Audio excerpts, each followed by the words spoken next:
You've felt it your whole life, haven't you? This quiet, persistent, sometimes painful sense that you are different. Not better, not worse, just different.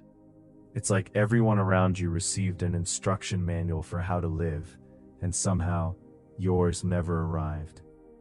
Like they all understand something about existing in this world that you've never quite been able to grasp. You're watching life through a window, while everyone else seems to be living through it directly. And you've spent years trying to figure out what is wrong with you. Why you feel things so deeply when others seem unbothered. Why the things that matter to everyone else feel hollow to you. Why you can never quite fully belong, no matter how hard you try. I need you to stay with me for the next few minutes, because nothing is wrong with you. And the real reason you feel different from everyone around you, it's going to change everything about how you see yourself. Think back to when you first noticed it. For most, it starts young. Maybe in childhood, when you looked at the other kids and felt the gap. Not just the gap of not fitting in socially, but something deeper. The gap of perceiving the world differently. You were sensing things beneath the surface that others took at face value. You weren't trying to be different. It was simply how you experienced everything. And the world's response, it shaped you. Maybe they called you too sensitive, too serious, too intense, too much. They told you to lighten up, to not overthink everything. And you tried. You genuinely tried. But the trying kinda always felt like pretending. Like putting on a costume that didn't fit and hoping nobody would notice. Because the difference wasn't a choice or a mood or a phase. It was and is the most fundamental thing about you. And here's what I need you to understand. That difference was never a flaw. It was never a mistake. It was a design, a specific, intentional, purpose-driven design. Let me tell you exactly what that difference is, in real, concrete terms. First, it's your depth of perception. You don't just see what's on the surface, you see beneath it. You walk into a room and you feel the atmosphere before you even process it. You hear what people aren't saying as clearly as what they are. This isn't imagination. This is a genuine capacity that most people simply do not possess. You are wired to see deeper, and seeing deeper is both the gift and the burden. The gift is clarity. The burden is that you cannot unsee what you have seen. Then, there is your depth of feeling. You don't just feel things, you feel them completely, all the way down. Joy that is almost unbearable, grief that goes to places most never visit, and an empathy that isn't just an idea, but an actual experience of another person's pain. This isn't weakness, it is capacity. The same nervous system that makes you feel pain more acutely is the one that allows you to feel beauty more acutely. The same sensitivity that makes crowds exhausting is what makes a one-on-one connection transcendent. It's the same dial, just turned up high. Finally, there is your depth of knowing. You have insights that arrive fully formed. You sense the truth before the evidence confirms it. You have an internal compass that is more reliable than any external research. This is who you are. And it's not mystical. It's your wiring. It is the result of processing everything at a deeper level than most people do. Your mind is making connections and drawing conclusions from information that most people's minds simply do not register. The knowing is real, and it is one of the most valuable things about you. Here's the part that needs to be said clearly. The world did not know what to do with you, and what the world does not know what to do with, it tries to fix, or minimize, or dismiss, or pathologize. The teachers who told you that you were too sensitive were not evil. They were simply operating within a system that was not designed for the kind of perception you carry. The friends who told you that you overthink everything were not wrong to find your depth uncomfortable. They were simply not built for the depth of conversation you naturally inhabit. The family members who worried about your intensity were not trying to diminish you. They were simply frightened by something they did not understand. None of them could see what you were, because what you are does not fit neatly into the categories that the ordinary world uses to understand people. You are not disordered. You are not broken. You are not too much. You are something the world does not have adequate language for, and in the absence of adequate language, the world defaults to pathology, to labels, to diagnoses, to the assumption that anything outside the norm must be a problem to be solved. But you were never a problem to be solved. You were always an answer to a question that the world is only now beginning to ask. And the question the world is asking is, how do we go deeper? How do we feel more fully? How do we see beyond the surface? How do we live with more meaning and more purpose and more genuine human connection? You are the answer to that question, not because you are perfect, but because you have been living in the depth that the world is now desperate to find. The difference was never random.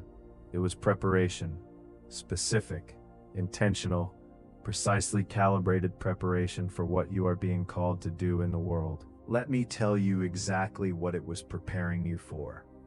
It was preparing you to reach people nobody else can reach. There are people in this world who are drowning in depth, who feel everything so intensely that it is destroying them, who see beneath the surface of things and find only darkness there, who are so profoundly different from everyone around them that they have concluded that something is fundamentally wrong with them, and they cannot be reached by someone who has never felt what they feel. They cannot be helped by someone who has never navigated the specific territory of being too deep for the shallow world. They cannot be seen by someone who has never experienced the particular loneliness of perception that goes deeper than the people around you can follow. But you can reach them because you are them. You have lived in that territory. You know the landscape from the inside, and when you speak to them, when you name what they feel with the accuracy of someone who has actually felt it, they feel seen for the first time in their lives. That is not a small thing. That is one of the most profound gifts one human being can give another, and it is yours to give.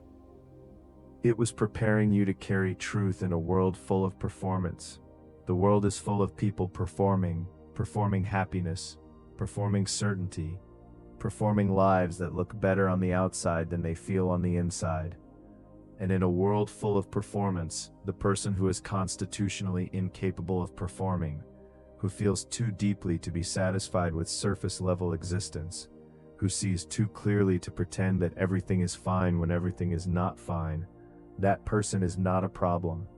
That person is a prophet, not in the religious sense necessarily, but in the sense of someone who tells the truth when the truth is uncomfortable, who names what is real when everyone else is performing what is acceptable, who refuses to participate in collective pretending because they are built for something more honest than that.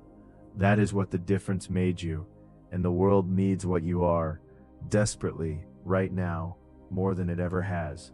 Understanding the difference is one thing, owning it is another, and owning it fully, unapologetically, without constantly second-guessing whether you should try again to be more like everyone else, is the work of this season.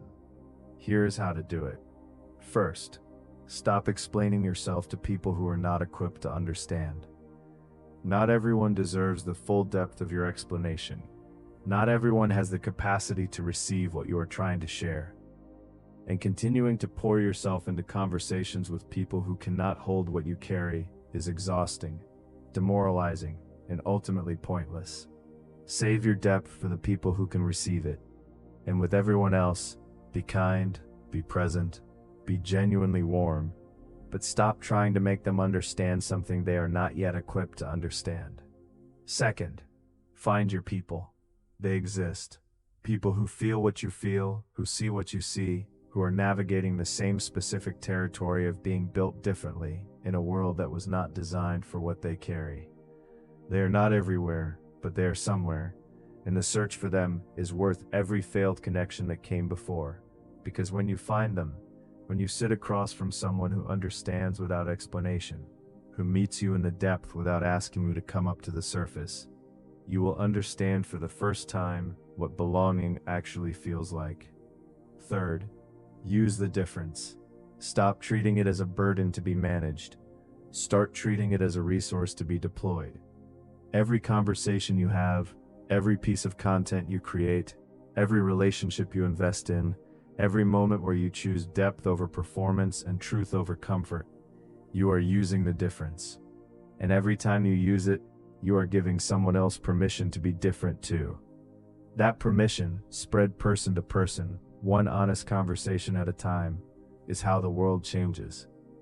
You feel different from everyone around you because you are different. Not broken different, not wrong different, designed different. Built for a depth of perception and feeling and knowing that the ordinary world does not know what to do with.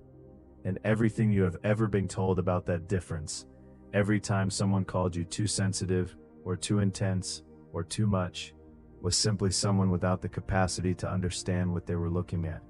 They were not seeing a flaw, they were seeing a gift they did not have the eyes to recognize. You are not too much, you are exactly enough, for the specific people you are made to reach, for the specific truth you are made to carry, for the specific version of the world that needs exactly what you carry to become what it is supposed to be. Own the difference, chosen one. It was never your weakness, it was always your calling. Closing call to action. If this finally explains something you have been feeling your whole life, please share it with someone who needs to hear that their difference is not a flaw. Subscribe to Sacred Chosen Journey for weekly messages made specifically for you. And drop a praising faith in the comments if this found you at exactly the right moment. Let us know you're embracing your design,